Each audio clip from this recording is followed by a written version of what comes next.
আপনি কি Facebook page delete করতে চান? সঠিক নিয়মে কিভাবে ফেসবুক পেজ ডিলিট করতে হয় সেই প্রসেসটাই দেখাবো আজকের ভিডিওতে। তাই ভিডিওটি সম্পূর্ণ দেখতে হবে। এই কাজটি করার জন্য আমাদের ফেসবুক ওপেন করতে হবে। ফেসবুক ওপেন করার পর এরকম একটি ইন্টারফেস দেখতে পারবেন। আপনি যে পেজটি ডিলিট করতে চান সেই পেজটি লগ ইন করে নেবেন। নেবার পর উপরের দিকে প্রোফাইল আইকন দেখতে পাচ্ছেন, এখানে ক্লিক করতে হবে। ক্লিক করার পর উপরের দিকে দেখতে পাচ্ছেন সেটিংস, এখানে ক্লিক করবেন। একটু নিচের দিকে আসতে হবে। নিচের দিকে আসার পর এখানে দেখতে পাচ্ছেন অ্যাক্সেস অ্যান্ড কন্ট্রোল, এইখানে ক্লিক করতে হবে। নিচের দিকে দেখতে পাচ্ছেন ডিলিট পেজ, এইখানে ক্লিক করবেন।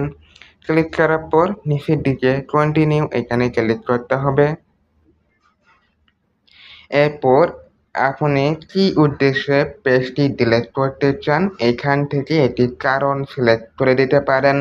এরপর নিচের দিকে দেখতেই পাচ্ছেন কন্টিনিউ, এখানে ক্লিক করতে হবে। এরপর আবারও কন্টিনিউ। আপনার যে অ্যাডমিন আইডিটা রয়েছে সেই আইডির পাসওয়ার্ডটি দিতে হবে। তবে দেওয়া হলে দেখতে পাচ্ছেন কন্টিনিউ, এইখানে ক্লিক করতে হবে।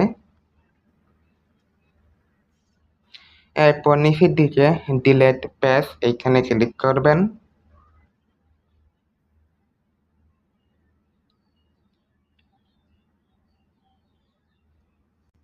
দেখতেই পাচ্ছেন আমাদের পেজটি কিন্তু ডিলিট হয়েছে।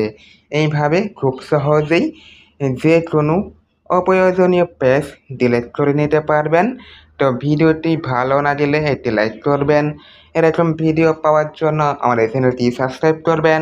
আর আপনি যদি ফেসবুক থেকে দেখে থাকেন পেজটি ফলো করতে পারেন। দেখা হবে নতুন আরও একটি ভিডিওতে। ধন্যবাদ।